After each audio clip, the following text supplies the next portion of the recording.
Thank you, Baby Kumari ji. Thank you very much for taking time out from your schedule and coming all the way to put your thoughts across. I would request Speaker Sir to kindly felicitate her.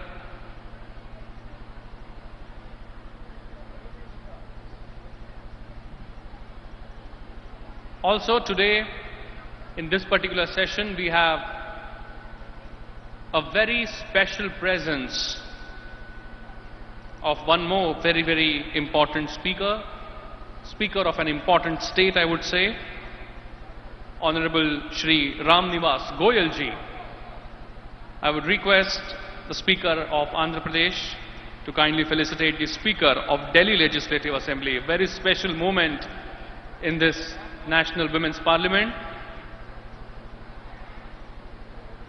We will definitely give a big round of applause for the Honorable Speaker of Delhi Legislative Assembly, Honorable Shri Ram Nivas Goyal ji.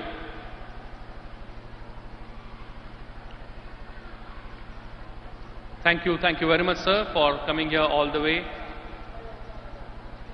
And now, I would be requesting the Managing Director of Poddar Foundation and expert mental health therapist and counselor, Dr. Prakriti Poddar, to kindly come up stage, but I request my technical team to relay the film.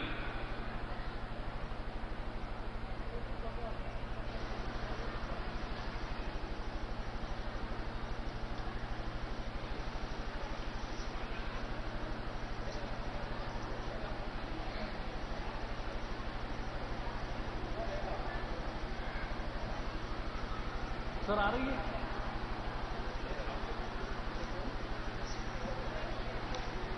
Good afternoon, everyone. I'm sure you're all tired, having heard amounts of speakers from yesterday to today. I'd like you guys to get up first. Just stand up. I need some energy in this room. Just stand up, shake, move around, and then sit down so I can start. All of you at the back, I can actually see everybody in this room. And now have a seat once you've actually revived your energy. I need vitality. We're talking about mental health. Mental health is related to your physical health and your emotional health and well-being. So once you've got your energy back, you can have a seat. So you can sit whenever you'd like. Thank you so much to Andhra Pradesh for putting this together, and Mr. Rahul, who's done a great job, and all the organizers. I'm very delighted to be here and very excited to see so many young people here. We've been talking the whole day about empowerment, but we've forgotten that empowerment is only good for people who do not have any mental health issues. Now, mental health, unfortunately, is misunderstood in India. And I am saying this with all my awareness, because when I talk about mental health, people talk about mental retardation. I am not talking about mental retardation. I'm talking about the amount of people that we have that suffer in silence with depression, with fear, with stress. And we're talking about moving those people and empowering those people and having them come into the workforce and move from homemakers to policymakers. This requires a lot more than just the government supporting empowerment and skill development. We need to understand that we need to empower the minds, which means we need to impress upon people that they have someone and somewhere to go to actually talk about the pain that they feel inside, being put in this kind of society, being put in circumstances that repress us. This room apparently has 10,000 people. I'd like you to look around. There is always 1 in 4 of us who is mentally going through something. On stage we have people as well. Not all of us have not been scathed by things. We've all been touched by mental unwellness. So it's not mental retardation. 1 in 4 people means 2,500 people here. 2,500 people here have been through some kind of depression, some kind of fear, some kind of phobia at some point in their lives. And this is not a topic that anybody discusses. And it makes me very sad. So when we're talking about moving on to policymakers, we have to address the part that we as women in India have to first move from permission takers. From permission takers to visionaries. Visionaries in our own lives. So how do you create that vision?